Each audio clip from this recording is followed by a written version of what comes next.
Catatan Presiden RI. Presiden Jokowi menegaskan tekanan ekonomi global terhadap ekonomi nasional saat ini sudah mereda, namun demikian tetap harus waspada. Nah, kalau melihat angka-angka seperti ini, kita tidak optimis, keliru. Tapi memang harus tetap hati-hati dan waspada. Hati-hati dan waspada. Tetap, tadi pagi saya mendapatkan informasi bahwa tekanan global, tekanan ekonomi global terhadap ekonomi kita ini sudah agak mereda. Apa yang dulu kita bayang-bayangkan, kita takutkan, itu ternyata banyak yang tidak terjadi.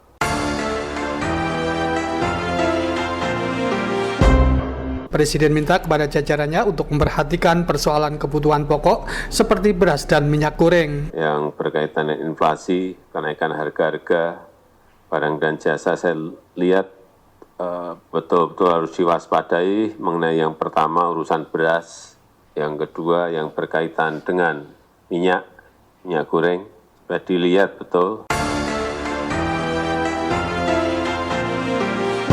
Inilah catatan Presiden RI, catatan tentang kegiatan Presiden Jokowi dalam menjalankan roda pemerintahan dalam pekan ini. Bersama saya Musli, inilah catatan Presiden RI selengkapnya. Catatan Presiden RI. Senin 30 Januari, Presiden Jokowi menerima para pengurus pimpinan Pusat Pemuda Muhammadiyah di Istana Merdeka, Jakarta. Ketua Umum PP Pemuda Muhammadiyah Sunanto dalam keterangan persnya menjelaskan pertemuan tersebut bertujuan untuk menyampaikan undangan kepada Presiden tentang Muktamar PP Pemuda Muhammadiyah pada tanggal 21 hingga 24 Februari mendatang di Balikpapan, Kalimantan Timur. Menurut Sunanto, kota Balikpapan dipilih sebagai lokasi Muktamar karena PP Pemuda Muhammadiyah ingin agar proses pembangunan IKN dapat dilihat langsung oleh para tamu undangan yang hadir. Jawaban Bapak Presiden insya Allah hadir, dan kami mengucapkan terima kasih atas rencana kehadiran beliau, semoga tidak ada halangan. Yang ketiga tentang pembangunan IKN, ya, bahwa kami menyampaikan dan terus mendorong dan mendukung pembangunan ini dan upayanya adalah terus berkelanjutan. Dan Pak Presiden menyampaikan bahwa pembangunan ini tidak hanya cita-cita Pak Presiden, tapi memang cita-cita anak bangsa yang sudah lama dicita-citakan. Saya hanya mewujudkan, dan mungkin bisa jadi tidak hanya saat ini harus selesai, tapi harus berkelanjutan. Apa intinya adalah pemerataan dan harapan baru terhadap semua anak bangsa. Itu yang ditekankan Pak Presiden kepada kami. Salah satunya adalah bahwa kami di Pemuda Muhammadiyah berharap bahwa teman-teman bisa lihat langsung rencana proses yang sudah dilakukan, dan ingin menunjukkan bahwa ini adalah harapan dan ini adalah cita-cita yang harus didukung, tidak hanya karena Pak Presiden yang memberikan kebijakannya, tapi karena ada harapan yang sangat besar.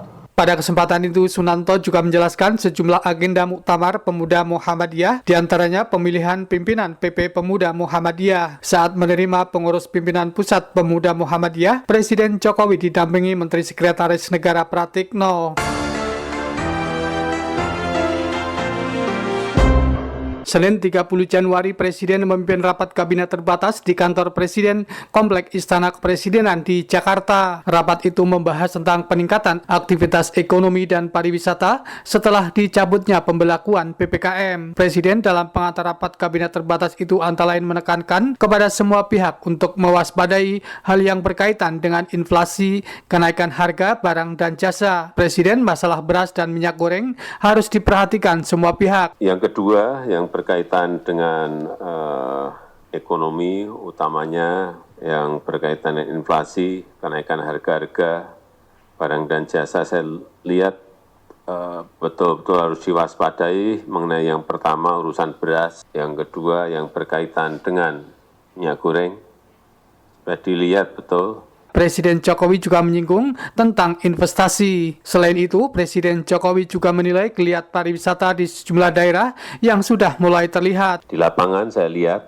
kalau untuk wisatawan, melihat di Manado, saya kira sudah mulai banyak menerima wisatawan. Di Bali juga sudah mulai pesawat-pesawat datang membawa wisatawan. Juga wisatawan lokal juga sangat bergeliat sekali. Rapat kabinet terbatas tersebut dihadiri oleh Wakil Presiden Kiai Haji Ma'ruf Amin dan sejumlah menteri anggota Kabinet Indonesia Maju.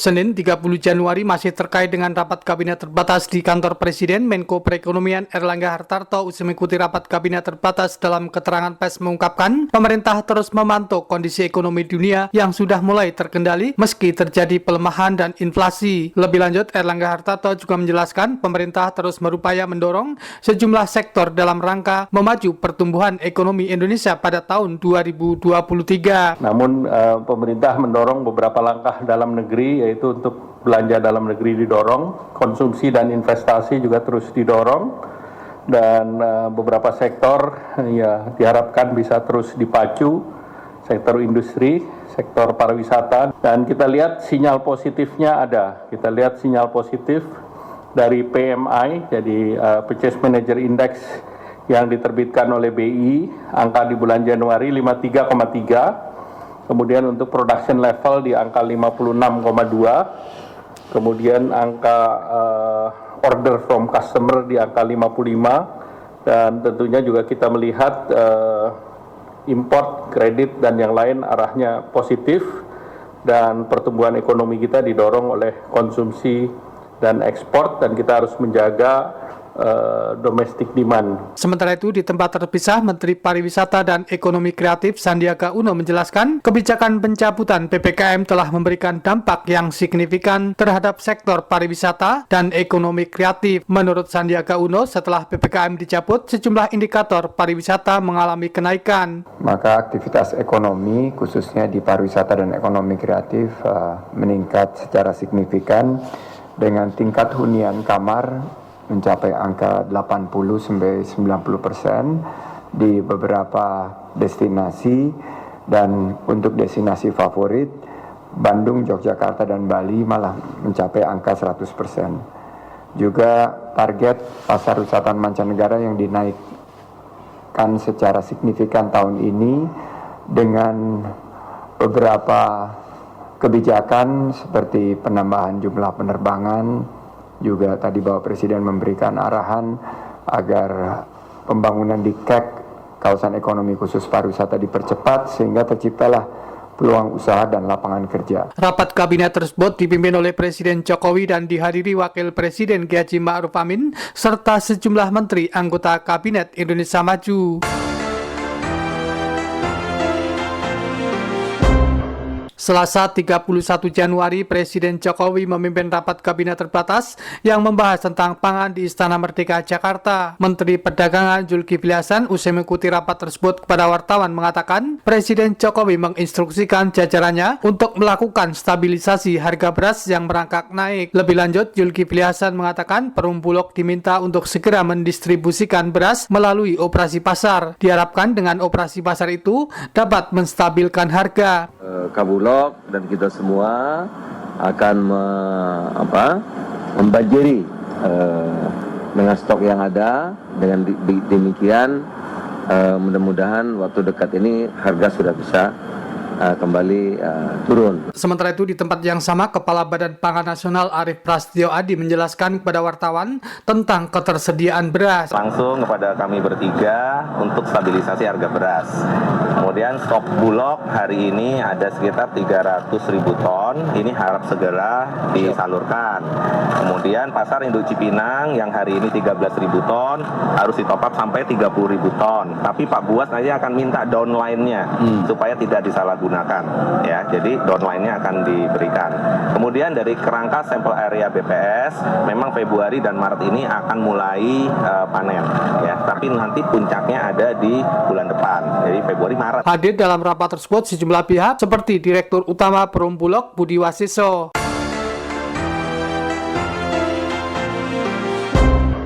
Rabu 1 Februari, Presiden Jokowi didampingi oleh Ibu Negara Nyonya Iriana Jokowi melakukan kunjungan kerja di Provinsi Bali. Sesampai di provinsi tersebut, Presiden Jokowi meresmikan Pasar Seni Sukawati yang terletak di Kabupaten Gianyar. Presiden Jokowi pada kesempatan itu mengapresiasi atas selesainya pembangunan Pasar Seni Sukawati tersebut. Menurut Presiden, pasar rakyat itu mengalami perubahan yang sangat drastis, salah satunya dengan penataan produk-produk yang lebih rapi dan tertata. Presiden berharap Pasar Seni Sukawati akan makin dikenal. Pasar rakyat yang kita harapkan gaungnya Pasar Sukawati ini akan semakin baik ke depannya. Kita juga tahu setelah PPKM dicabut di akhir Desember tahun lalu, kita harapkan turis-turis akan semakin banyak ke Pulau Dewata, ke Pulau Bali, baik wisatawan Nusantara maupun wisatawan mancanegara. Dan pada sore hari ini saya resmikan Pasar Seni Sukawati Gianyar. Mendampingi Presiden Jokowi saat peresmian tersebut, Ibu Negara Nyonya Iriana Jokowi, Menteri PUPR Basuki Hadi Mulyono, Sekretaris Kabinet Pramono Anung, dan staf khusus Presiden Ari Dwi Payana. Presiden Jokowi pada kunjungan itu pada Rabu malam juga melakukan belusukan dengan menemui warga. Kamis 2 Februari masih dalam rangkaian kunjungan kerja di Provinsi Bali, Presiden Jokowi meresmikan Bendungan Danukerti yang terletak di Kabupaten Buleleng. Presiden Jokowi dalam sambutannya antara lain mengungkapkan keberadaan bendungan tersebut dapat memberikan manfaat bagi masyarakat di sekitar bendungan. Presiden mengatakan pembangunan bendungan tersebut menghabiskan anggaran sebesar 820 miliar rupiah. Kapasitas tampungnya 5,1 juta meter kubik, besar sekali. Dan luas genangannya kurang lebih 29,8 hektar. Yang ini akan mengairi sawah seluas 588 hektar. Jadi bendungan ini dipakai untuk irigasi sawah. Yang kedua, untuk mengurangi banjir. Di sela-sela memberikan sambutan, seperti biasa, Presiden Jokowi memberikan kuis kepada anak-anak yang hadir pada peresmian itu dengan hadiah sepeda. Sebutkan gunanya bendungan, satu saja. Ini, maju. SD, ini SD, ini, satu aja. Namanya? Gede Ananda, udah jangan panjang-panjang. Gede Ananda, udah. Gede Ananda kelas 5. Apa gunanya bendungan? Sebutkan satu aja cukup. Untuk mengelola air. Pak Menteri PU, benar? Diulang. Guna bendungan. Untuk mengelola air. Secara umum betul, Pak Menteri yang sampaikan betul. Apa gunanya bendungan? Satu lagi. Ntar. Yang SMP boleh? SMP. Ya. Kelas berapa? Kelas 2 SMP. Iya, kelas 2 SMP. Udah gede banget. Nama dulu. Kada Agus Sebagia. Kada Agus Sebagia. Apa tadi? Bendungan berfungsi sebagai tempat penampungan air, sebagai pariwisata, dan pembangkit listrik. Sepedanya diambil.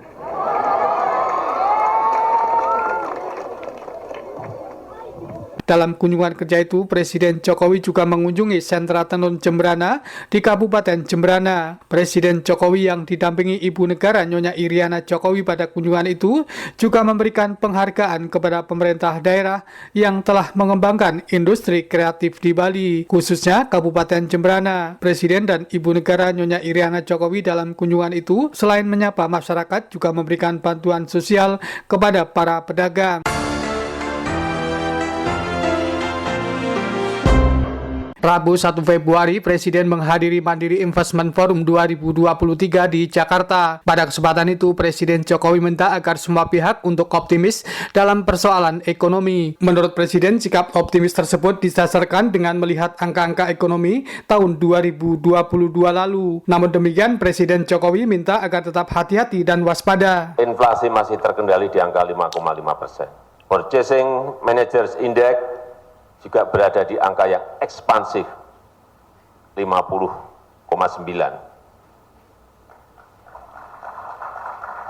Nah, kalau melihat angka-angka seperti ini, kita tidak optimis, keliru.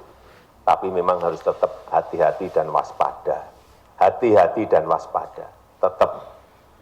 Tadi pagi saya mendapatkan informasi bahwa tekanan global, tekanan ekonomi global terhadap ekonomi kita ini sudah agak mereda. Apa yang dulu kita bayang-bayangkan, kita takutkan, itu ternyata banyak yang tidak terjadi. Ini patut kita syukuri.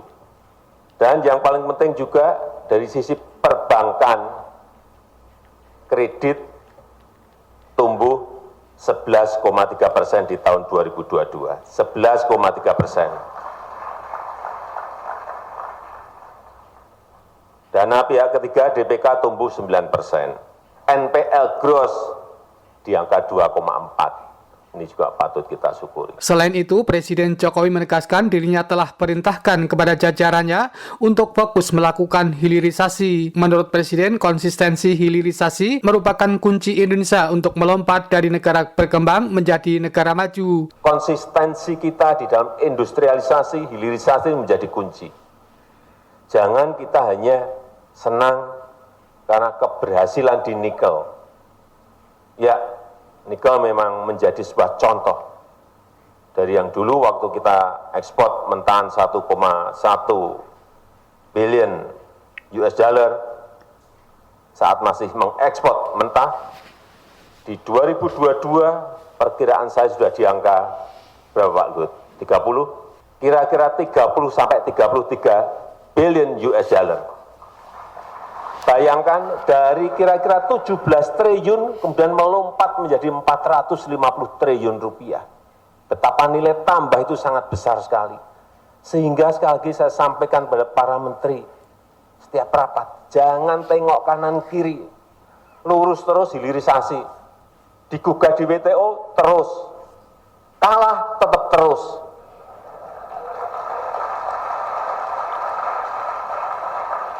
Karena inilah yang akan melompatkan negara berkembang menjadi negara maju. Sejumlah menteri anggota Kabinet Indonesia Maju mendampingi Presiden Jokowi dalam kegiatan tersebut.